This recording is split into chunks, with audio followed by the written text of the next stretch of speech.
Hello hello, आज हम देखने वाले हैं Q switching and mock locking क्या होती है। तो let's start with the Q switching. Q switching in the sense हमें पता चला है कि लेजर जो होता है वो ऑसिलेटर होता है, यानी कि दोलन करता है लेफ्ट राइट वेव की तरह। So now its resonator cavity is characterize by the quality factor, जिसको क्यू बोल रहे हैं। अब पता चला इसका नाम क्यू स्विचिंग क्यों है। अब स्विचिंग का भी मतलब समझ में आएगा, आपको स्विच कर रहा है, ऑसिलेट कर रहा है, स्विच कर रहा है, ऑसिलेट कर रहा है, क्वालिटी फैक्टर क्यू है। आगे चले। Quality factor is defined as the ratio of the energy W stored in the system to the energy losses del W, यानी कि आपकी एनर्जी जो स्टोर की गई है अपोन में जो एनर्जी लॉस्ट हो गई है उस पर्टिकुलर साइकिल में, उसको 2 पाई से मल्टीप्लाई कर दो तो क्यू निकल जाएगा। तो Q equal to 2 pi multiply by this, so W upon del W. Now we know that in the laser Q is very high, and basically in fact it is the order of 10 to power 8. Now we can say the Q factor is a measure of the mirror losses in laser. तो Q factor की क्यों need पड़ रही है भाई? Mirror के जो loss हो रहे हैं उनकी डिस्टेंसिंग हो सकता है कम ज़्यादा कर दी, लेफ्ट राइट थोड़ा कर दिया आपने, तो उस लॉस को मेजर कैसे करेंगे? क्यू फैक्टर होगा, उसके थ्रू ही पता चलेगा कि मिरर को किस तरह से खड़ा करना है, किस तरह से अपन को उसको मजबूताई से खड़ा करना है। ठीक है। Now the power of the laser can be increase by increasing number of atoms in the active medium participating in the stimulated emission. Stimulated emission आपको समझ में आता है, आप जैसे हाई लेवल पे हो, ठीक है, आपके एटम्स हाई लेवल पे, उसको आप एनर्जी दोगे, इंसिडेंट करोगे एनर्जी, तो वो डाउन साइड में चल जाएगा, तो एनर्जी रिलीज करेगा ये वाली, और एक जो डाउन साइड में जा रहा है वो एनर्जी भी रिलीज करेगा। तो ये डबल एनर्जी निकल रही है एक तरह से। तो स्टिमुलेटेड एमिशन ये होता है आपका। So the power of laser can be increase by increasing number of atom in the active medium, यानी कि जितने ज़्यादा हाई लेवल में आपके एटम्स होंगे उतना ज़्यादा बढ़िया है लेजर के लिए। सो एक चीज़ समझो कि क्यों क्यों क्यों भैया क्यों क्यों स्विच लेजर के साथ में और विदाउट लेजर यूज करेंगे तो क्या फर्क आएगा?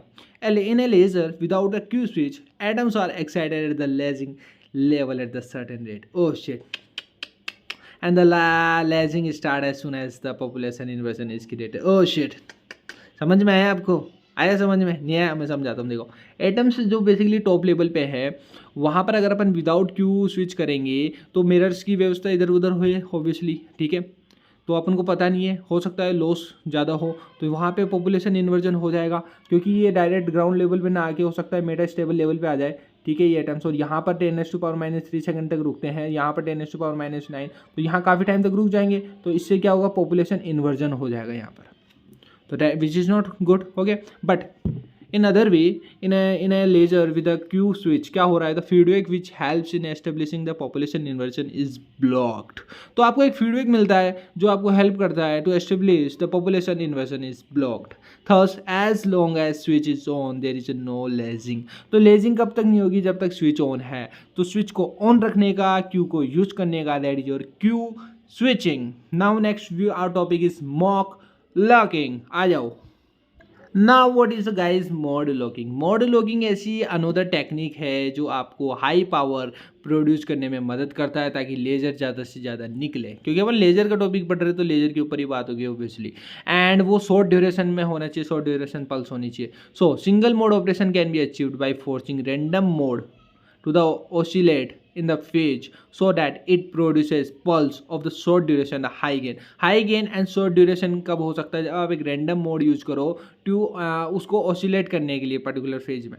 सो दिस फिनोमिनन आपकी मॉक लॉकिंग करता है, मॉक कर रहा है उसको लॉक कर रहा है। Short duration, high gain, how we achieve this? We have to force the random modes to the oscillate in the phase so that it produces the pulse of the short duration and the high gain. There are the several ways as a laser can be mode locked. So very first is active mode locking. So what is happening? So basically what we do actually, active mode के अंदर अपन एक physical device cavity के अंदर place कर देते हैं which modulates the frequency of the cavity mode obviously. तो वो फ्रीक्वेंसी होती है कैविटी मोड की, उसको मॉड्यूलेट कर देता है, चेंज कर देता है। It depends on the external source to inside oscillation in the resonant cavity creating modulate light. Simple यार, फिजिकल डिवाइस लाके रख दो। Passive mode locking, as the intensity dependent loss mechanism placed in the cavity cause less intense radiation to be damped out. Okay, so leaving only a single intense pulse oscillating back and forth in the cavity, right? सो इसके अंदर क्या हो रहा है कि अपन ना एक intensity dependent loss mechanism place करते हैं कैविटी के अंदर, जिससे आपको less intense radiation damped out हो जाती है, ठीक है, एंड आपको living only at a single, so that is the good thing. सबके अपने अपने तरीके हैं। थर्ड अपना आ गया self mode locking. So the lasing mechanism itself has a intense dependent index of the refraction हो रहा है, याद रखना refraction. So the index of the refraction we can say has a intensity dependent index of refraction into the self mode locking. So this is the video about the Q switching and the mode locking. Thank you so much watching this video. आपको क्या करना है पता है ना, channel को subscribe करना है तो कर दो यार, कर दो, कर दिया। अरे वाह यार, थैंक यू सो मच यार, मज़ा आ गया। सो मिलते हैं नेक्स्ट वीडियो के साथ में। जय हिंद, जय भारत, पढ़ते रहो, बढ़ते रहो, आगे बढ़ाते रहो देश को। जय हिंद। Okay, thank you.